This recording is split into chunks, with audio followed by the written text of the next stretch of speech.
దయచేసి వినండి, జేబు దొంగలున్నారు, జాగ్రత్త. ప్రయాణికుల బ్యాగులు, సెల్ ఫోన్లు, పర్సులు, ముఖ్యమైన ఏ వస్తువులున్నా మీకు దగ్గరలోనే పెట్టుకోండి. బస్సులు ఎక్కేటప్పుడు, దిగేటప్పుడు, బస్టాండ్ ప్రాంగణంలో ఉన్నప్పుడు మీ సామాన్లు జాగ్రత్తగా భద్రపరచుకోండి అని మైకులల్లో అనౌన్స్మెంట్ ఇస్తుంటారు. ఆడాడ పోస్టర్లు సుతా అంటిస్తారు. ఆయన సుతా బూగులు వాడుడే ఉండది. ఆచ్చినమా డ్యూటీకి ఎక్కినమా అన్నదే లెక్క. ఖమ్మం బస్టాండ్ లా ఖతర్నాక్ 10 మంతులు దిగిండ్రబ్బా. 10 నిమిషాలల్లా 10 మంది ఫోన్లు కొట్టేసిండ్రంటే చూడుర్రిగా. చేతిలా కవర్లు పట్టుడు, బస్ ఎక్కుతంటే మందిలకు జొర్రుడు, అబ్రేక్ కాయిదం సాటుకు పెట్టి జేబులున్న ఫోన్ గుంజుడు. 2-3 కలిసి డ్యూటీలకు ఎక్కి వరుస పెట్టి కొట్టేసిండ్రు.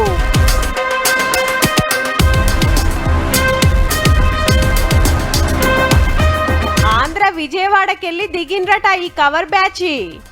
ఎప్పుడు ఒక కాడనే డ్యూటీకి ఎక్కితే దొరుకుతామనుకున్నారో ఏమో. ఆంధ్రకెళ్ళి ఖమ్మం తొవ్వబట్టి ఊర్లకు పోతున్నోళ్లను గిట్ల పరిశాన్ చేసిండ్రు. పబ్లిక్ కంప్లైంట్ ఇస్తే సీక్రెట్ కెమెరాల చూసి దొరకబట్టే పనులున్నారు పోలీసులు. ఎందుకైనా మంచిది, పబ్లిక్ బగ్గున్న టైంలా మీ బ్యాగులు, పర్సులు, ఫోన్ల మీద ఓ నజరేయురు జరా. మన ఆత్రంలా మనముంటే దొంగలు ఆళ్ళ బిజులా ఆళ్ళుంటారు మళ్ళా.